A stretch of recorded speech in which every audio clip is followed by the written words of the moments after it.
नमस्कार दोस्तों, मेरा नाम है शब्द और आज की इस वीडियो में हम बात करने वाले हैं यूनिवर्सिटी ग्रांट कमीशन के बारे में, जिसको आप सभी यूजीसी के नाम से जानते होंगे।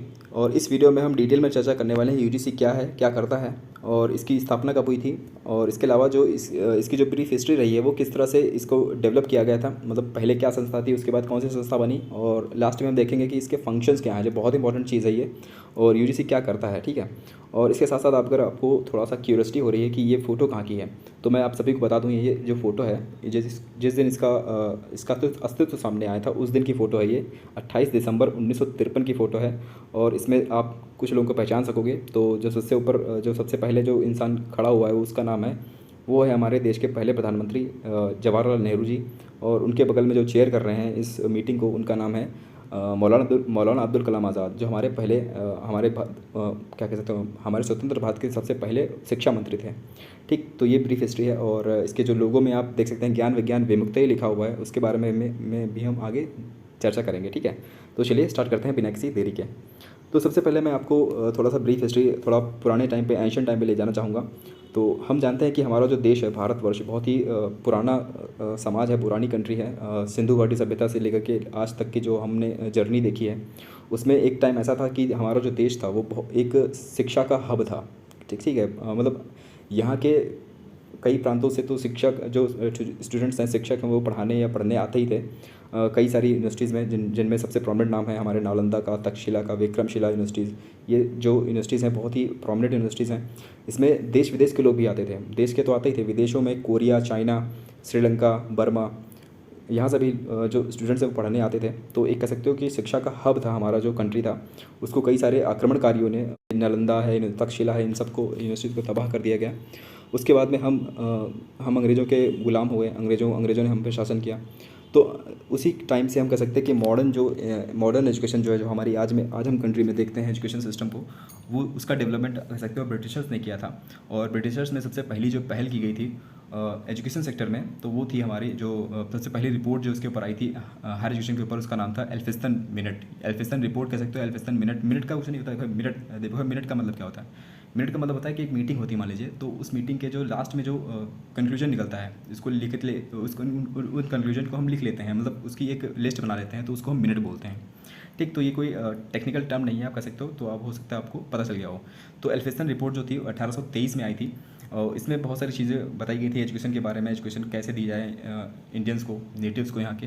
तो उसके बारे में डिटेल में चर्चा की थी। पहली रिपोर्ट थी ये, इसीलिए इंपॉर्टेंट हो जाती है आपके लिए। एग्जाम में पूछा जा सकता है कि पहली पहल ब्रिटिशर्स ने कब करी थी एजुकेशन सेक्टर में, तो आप कह सकते हो एल्फिंस्टन रिपोर्ट में।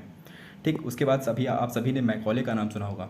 ठीक है, मैकॉले मिनट, इसके भी मिनट आए थे। ठीक है, मैकॉले मिनट ने 1835 में बताया कि हम सिर्फ क्रीमी लेयर को एजुकेट करेंगे। क्रीमी लेयर जो है मतलब ऊपर के जो लोग हैं, या कह सकते हो जो थोड़ा समाज में ऊपरी लेयर जो अमीर लोग हैं, उनको हम एजुकेट कर देंगे, वो अमीर लोग नीचे वाले गरीब लोगों को एजुकेट करेंगे खुद से। ठीक, तो ये बात मैकॉले ने कही थी। लेकिन फिर 1854 में आया वुड्स, चार्ल्स वुड्स नाम का एक बहुत अच्छा थिंकर था, और इसने अपनी एक रिपोर्ट प्रस्तुत करी। उसमें उसका नाम था चार्ल्स वुड्स डिस्पैच, इसको बोलते हैं वुड्स डिस्पैच, आप सभी ने सुना होगा। ये बहुत ही कह सकते हो सबसे ब्रीफ में इन्होंने एजुकेशन के ऊपर चर्चा करी, और इसको हम Magna carta of English education in India कहते हैं। मैग्ना कार्टा का मतलब होता है कि ऐसी जो कोई पहल जो कभी पहले नहीं की गई हो। ठीक है, मैग्ना कार्टा का जो परिणाम होता है वो दूरगामी होता है, इसीलिए उसको मैग्ना कार्टा कहते हैं। तो नीचे से लगा के ऊपर सभी को एजुकेट करने की बात कही थी। इसीलिए हम कह सकते हैं कि वुड्स डिस्पैच जो है सबसे बढ़िया कह सकते हैं रिपोर्ट आई थी ब्रिटिशर्स के द्वारा। उसके बाद हम जंप करते हैं 1857 में। 1857 के दौरान जब आप कह सकते हो पहली स्वतंत्रता संग्राम हुई थी, उसके बाद 3 बड़ी यूनिवर्सिटीज़ की नींव पड़ी, जिसमें सबसे पहली यूनिवर्सिटी थी कलकत्ता यूनिवर्सिटी, फिर आई बॉम्बे यूनिवर्सिटी, फिर मद्रास यूनिवर्सिटी। ठीक, तो 1857 के दौरान ये यूनिवर्सिटीज़ बनी। और इसके बाद में 1887 में जो और भी एक यूनिवर्सिटी बनी जिसका नाम था यूनिवर्सिटी ऑफ इलाहाबाद। ठीक, जो आज भी सारी यूनिवर्सिटीज़ आज भी कायम हैं, जो आज भी चल रही हैं, तो इनकी जो नींव उस टाइम पे पड़ी। इसके बाद में इन यूनिवर्सिटीज़ के बीच में तालमेल बिठाने के लिए एक इंटर यूनिवर्सिटी बोर्ड बनाया गया 1925 के दौरान, जिसको हम आज एसोसिएशन ऑफ इंडियन यूनिवर्सिटीज़ बुलाते हैं। ठीक, इसकी नींव पड़ी।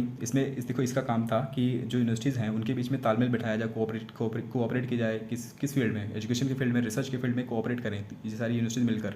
इसलिए ये जो एसोसिएशन है वो बनाया गया था, जो बोर्ड है वो बना था उस टाइम पे। ठीक, इसके और इसी के साथ साथ हमारे जो आज़ादी की लड़ाई वो चल ही रही थी। और एक टाइम ऐसा आया जब वर्ल्ड वॉर 2 के बाद हमको लगा कि अब हमको आज़ादी मिल जाएगी, बहुत ही आसानी से मिल जाएगी। तो उसी टाइम के बाद यानी कि वर्ल्ड वॉर 2 के एंड होने के टाइम पे हमारे यहाँ पर एक रिपोर्ट आई थी एजुकेशन के ऊपर, जिसका नाम था सार्जेंट रिपोर्ट।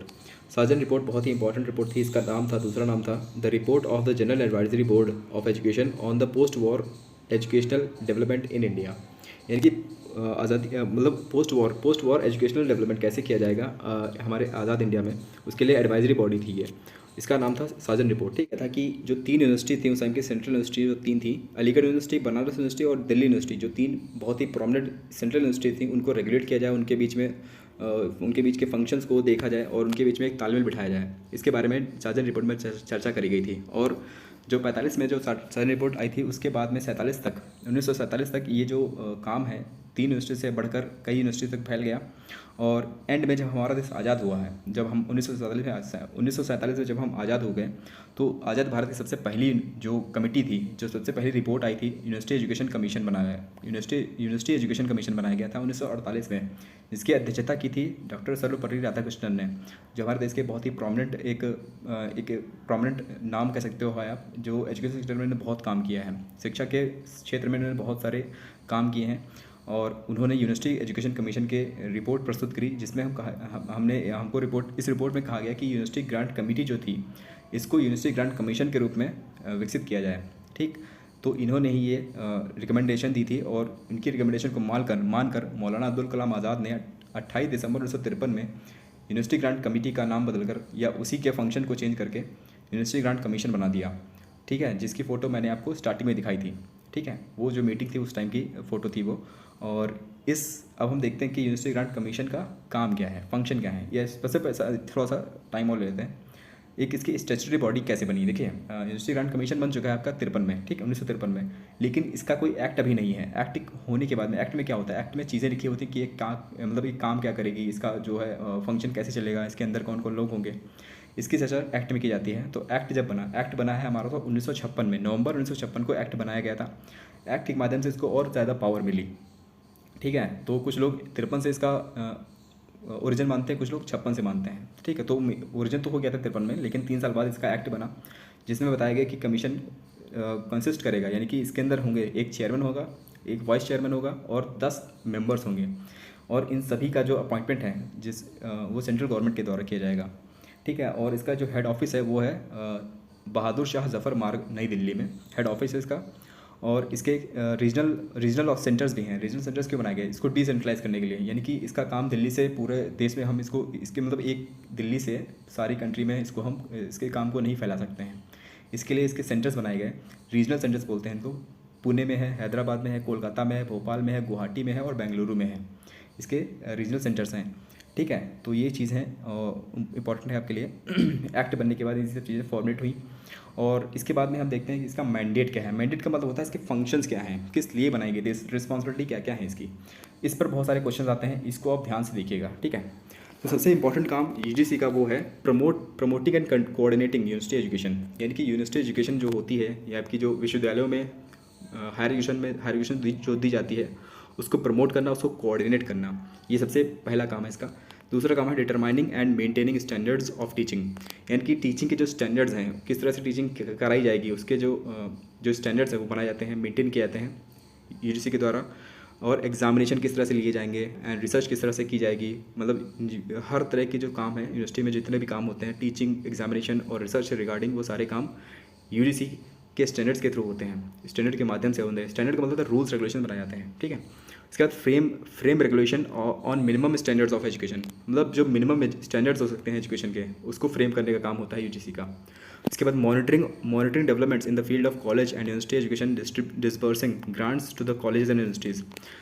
जो मॉनिटर करना, मॉनिटर मतलब होता है देख रेख करना डेवलपमेंट्स की, कि क्या डेवलपमेंट्स हो रहे हैं कॉलेजेस में, यूनिवर्सिटीज़ में, किस तरह से डेवलप किए जा रहे हैं। और उनके जो ग्रांट्स हैं, जो फंड्स दिए जाते हैं, कॉलेज को फंड दिया जाता है, यूनिवर्सिटी को फंड मिलता है, वो यहीं से मिलता है। यूनिवर्सिटी ग्रांट्स कमीशन में आप देखते हो, ग्रांट्स का मतलब होता है फंड। ठीक, तो जो फंड आता है यूनिवर्सिटीज़ के पास में, कॉलेज के पास में, वो कहाँ से आता है, यूजीसी के माध्यम से आता है।